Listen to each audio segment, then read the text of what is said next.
Okay, brace yourself. Big news dropped today in the gaming world, and it's got a lot of people talking. Ubisoft just pulled the plug on their upcoming free-to-play shooter, Tom Clancy's The Division Heartland.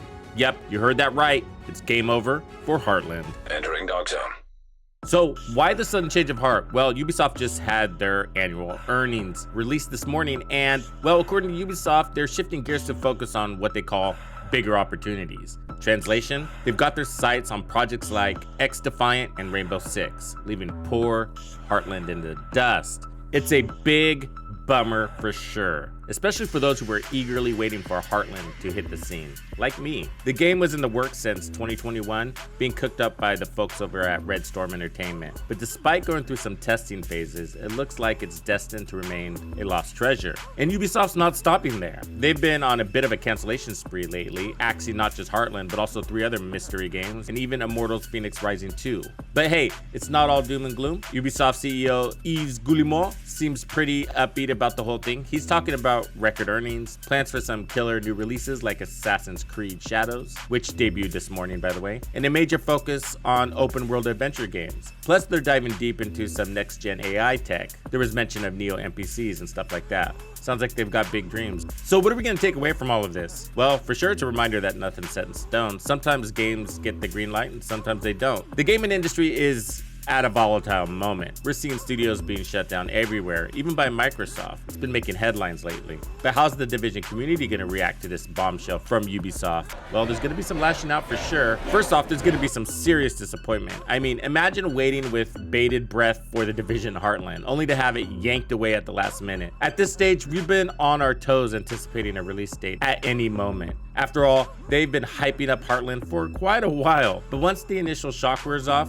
where will the gamers set their sights? Well, for those that have been around know this, but you see, the Division community has been through ups and downs before. They've weathered game delays, 2-year dry spells, updates that missed the mark, game-breaking bugs, the silent treatment, you name it. So while Heartland's cancellation might sting for the Division universe, it's not a direct impact to the Division 2. But what's next? Well, looking ahead to our immediate future, the direct path to a major release leads us to the Brooklyn DLC, which is in early 2025. That's close, but so far away. We all have high hopes for it, especially with the big story reveal from Year 5 Season 3. But if we have learned anything about expectations in the Division 2, it's that we need to keep our feet firmly planted on the ground until the plans are actually realized. And we're heading into the summer season, and it's actually going to be hot. There's a lot of games that are dropping, but more on that in a second. See, a question some might be wondering is, how might the cancellation of the Division Heartland affect the Division 2's player base retention? Well, there's going to be a ripple effect. See, some players might have been holding out for Heartland as their next big gaming fix. With that off the table, they might decide to stick around in the Division 2 a bit longer, especially if nothing else out there immediately hits home, quite like the Division 2 does. But here's the thing, without that shiny new game on the horizon, some folks might start feeling a bit antsy. They might start looking around for something else to scratch that gaming itch for the long term. And hey, the next 6 months are gonna be hot for gaming. We have Star Wars Outlaws, we have X-Defiant, we have Call of Duty, we have Assassin's Creed, so much more. On the flip side, there's also a chance that the cancellation could actually boost player retention. Hear me out. With Heartland out of the picture, Ubisoft might decide to double down on supporting the Division 2 even more. That could mean more updates, heck, maybe even a faster delivery date on the Division 3. They mentioned that Heartland resources are being dealt out to X-Defiant and Rainbow Six, but it wouldn't be unrealistic to suspect other titles will be getting some of those resources too, even if they're not mentioned in the annual report. Plus, let's not forget about the community factor. The Division 2 has a pretty tight-knit player base, and I think that's what earned us the Division 3 in the first place, or further focus by Ubisoft on the Division universe. So while the cancellation of Heartland might shake things up for the Division 2 player base, I don't think it's going to spell doom and gloom.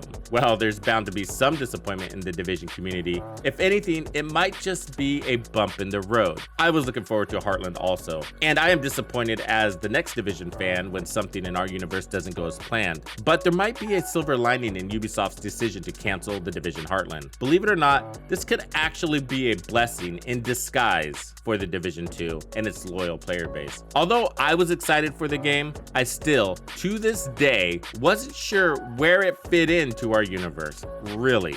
From what we experienced from the game so far, my highest hopes were that the game could play a more serious PvP role for the franchise. Not because it shined in that light, per se, but because the dark zone in The Division 2 has been hit and miss from the get-go. Heartland could have satisfied that PvP hunger for the player base, helping keep the PvE game strong in the Division 2 and Division 3 titles. Otherwise, I didn't see enough separation in Heartland for me to look forward to investing Division 2 type hours into it. There were features in Heartland I liked, there were features I wish the Division 2 had, but not enough for me to say absolutely yes, this is my next Division title and it will steal my attention from the Division 2. The game was iffy at best. Some of the decisions were questionable, and I think the development timeline and now the cancellation confirms that. So this is what I see. With Heartland out of the picture, there's no risk of splitting the player base. With all hands on deck, the Division 2's player numbers could stay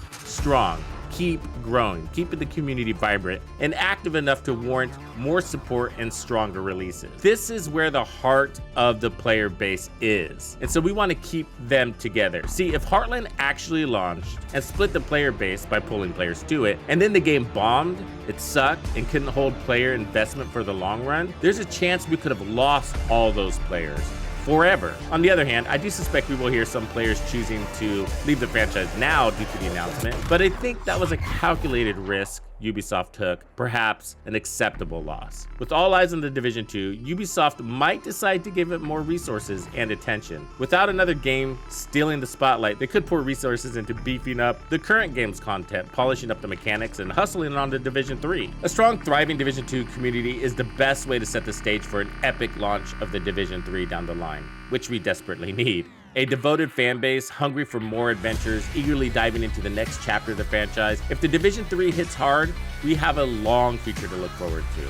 But here's a hot topic that not a lot of people are talking about, but they are in the comment section. Over many years, maybe decades, creating a strong community and player base retention isn't just about releasing new content and then hoping for the best. It also requires a shift in communication strategy from the developer to keep players engaged and invested in the game over the long haul. First off, transparency is key, something that a lot of games are lacking right now. Even new titles, I see a lot of transparency up front, and then once the game launches, crickets. Players want to feel like they're in the loop, like they're part of the conversation. That means being upfront about what's going on behind the scenes, whether it's delays in updates, changes in development plans, or even cancellations like we saw with The Division Heartland. Which, by the way, we heard from others before we've heard from the developers themselves. By keeping players informed, developers can build trust and goodwill within the community. Engagement is crucial. It's not enough to just push out updates and then disappear into the shadows like we're experiencing right now. This is the way for Massive and Ubisoft, and what we've experienced basically all along with The Division 2. Developers need to actively engage with the player base, whether it's through social media forums, live streams, or in-game events, by listening to player feedback and letting us know that they're listening by actually responding and addressing concerns, and even just chatting with the community. Developers can show players that their voices are heard and valued.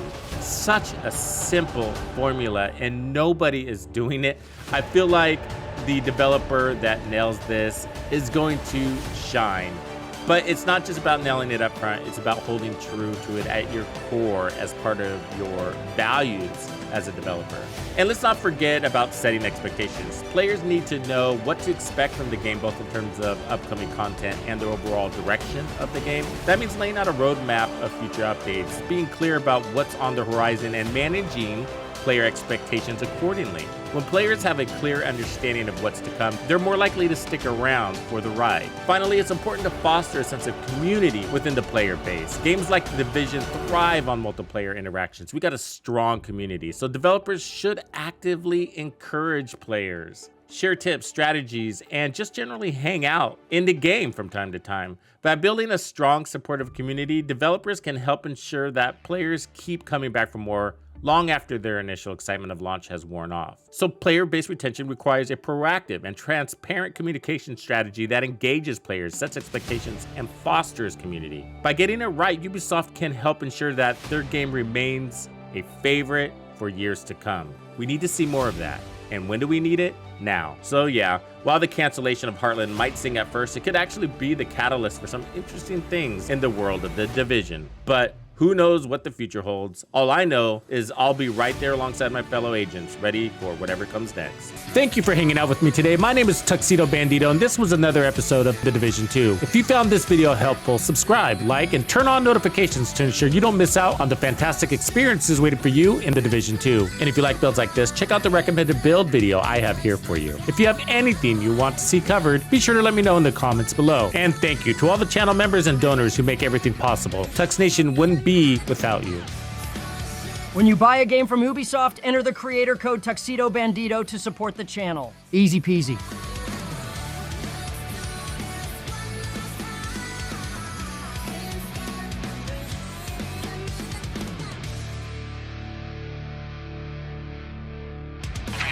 Follow me. I get it.